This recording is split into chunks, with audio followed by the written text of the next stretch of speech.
Hello everyone, welcome to the video. Today we're going to be going over my remote team playbook, so make sure you don't miss any part of this video because it's going to be super high value.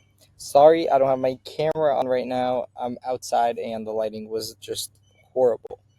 But this is pretty much going to give you a 3-step blueprint to make sure that you build culture, build trust without being in person. You'll know the exact rituals that we use in order to unlock motivation and loyalty, and you'll free up your own time so that the business can run itself to the level that you want it to. The first step is to figure out the culture of your company. How do you do that?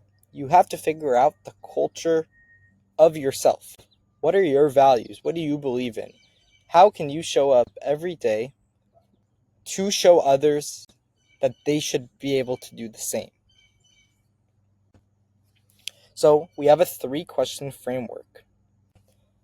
Start off by listing the 5 proudest moments last year that you were proud of your work, proud of your team. Take a few minutes to think about it, write it down, and then ask yourself, why was this moment great? Was it speed? Was it ownership? Was it kind? Take your time and list a bunch of common traits. Don't worry about the values yet. And then the stress test. Could you model this behavior, these common traits, every single day? And will you be able to call it out when you see it? So if a team member shows kindness, are you able to say, good job for doing that? Are you able to point that out? So my core 4 are speed and quality, ownership, respect and feedback, and results. Those are the things that I live by every day. I want to make sure that I'm working fast, but I keep the quality. And quality still goes over speed, but I don't like laziness. Number 2 is ownership. If you mess something up, you do something wrong, you take the blame, you tell them I'm sorry, and you improve. 3rd is respect and feedback. You should always be giving feedback, and you should be respectful to one another. If you're not, then you have no point of being in our team. Number 4 is results over excuses. I don't care about what happened. Obviously, there's some extreme scenarios, but I don't care about what happened as long as you're able to actually show the results. I don't care if you did it quickly. As long as you have the results to back it up, I want you to take a moment and write down your 3 to 4 values and share them with your team.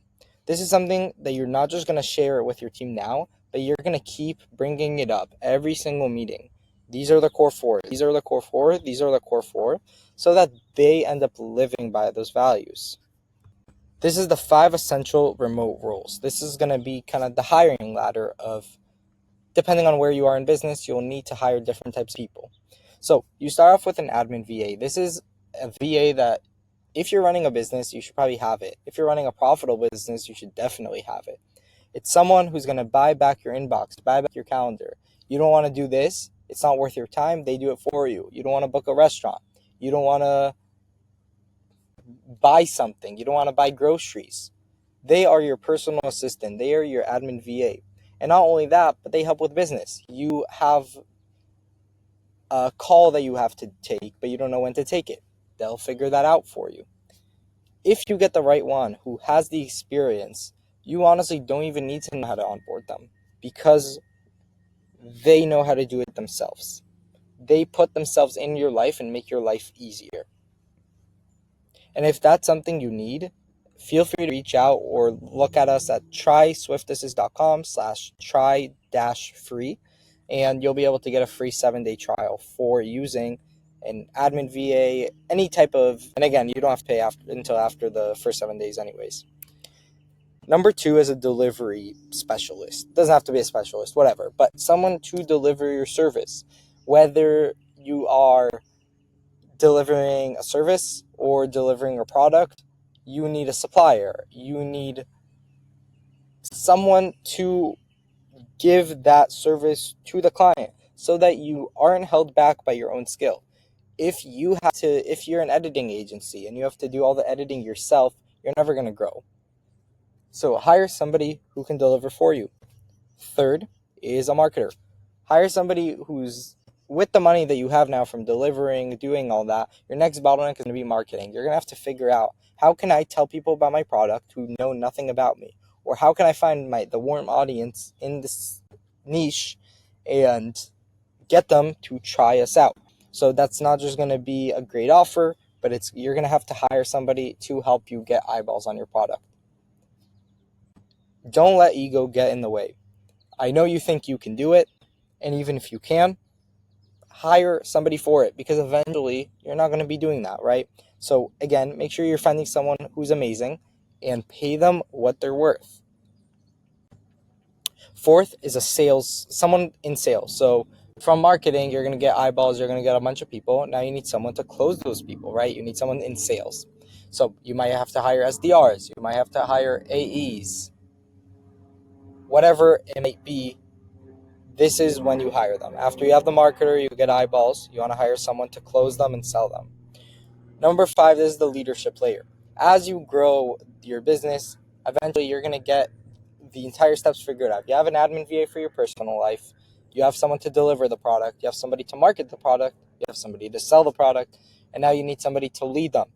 Going back to core values, this is where they're going to come in strong, right? You're going to only hire people with these values so that you have a business that you love. You don't have people fighting consistently in your business. Why? Because they have the same core values. That is what brings people together. Now, number 3, you want to have daily and weekly rituals. So for us, we have both Monday calls and Friday calls. This is to ensure we kick off the week strong, and it's also to ensure that we close off the week strong and we know what our plan is for next week. And we look back at what happened. So again, I'll go through each one. Monday kickoff. This is where we look at the goals for the week, what we want to get done. Daily async updates. This is just like a quick check-in. How are you feeling? What do you need help with? And a quick update. Everybody gives a quick update, especially as a small team. It gives a lot of transparency and you don't have to micromanage them. Third is the Friday win calls. This is, well this week, how can we improve? And one of the most important thing is shout outs. This is something that we do in our business, but it's the heart emoji replies. Instead of giving a thumbs up, which feels a little bit, you don't know how to take it all the time, we give hearts just because it's nice. It makes you feel better. Number 4, remote recognition system. Similar to what I just said, you want to be able to give praise when necessary. When somebody represents your values very well, when somebody does something you really like, you give them praise, because that's going to show other people this is what you're supposed to do. Whether you give them money, you give them credits, or you just tell them you did a great job, it's going to help put those values into your business because people will recognize that. 5, fix miscommunication fast. Especially during remote work, there's going to be a lot of miscommunication. Try doing voice memos over text, and this helps a ton because it helps show how you're saying it, and people can't miscommunicate or misunderstand you. On top of that, if I'm stressed or I don't know, something happens, I tell my team, I'm like, hey, I'm not feeling the best, I'm going to take a break. And I don't answer them until a few hours later, until I feel better, so that I don't get upset at them or I don't miscommunicate or say something I don't mean. Number 6 is the culture cheat sheet. That's pretty much everything we went over, so feel free to screenshot this. But you'll define the values, you'll publish the roles ladder, so you're going to hire somebody one at a time.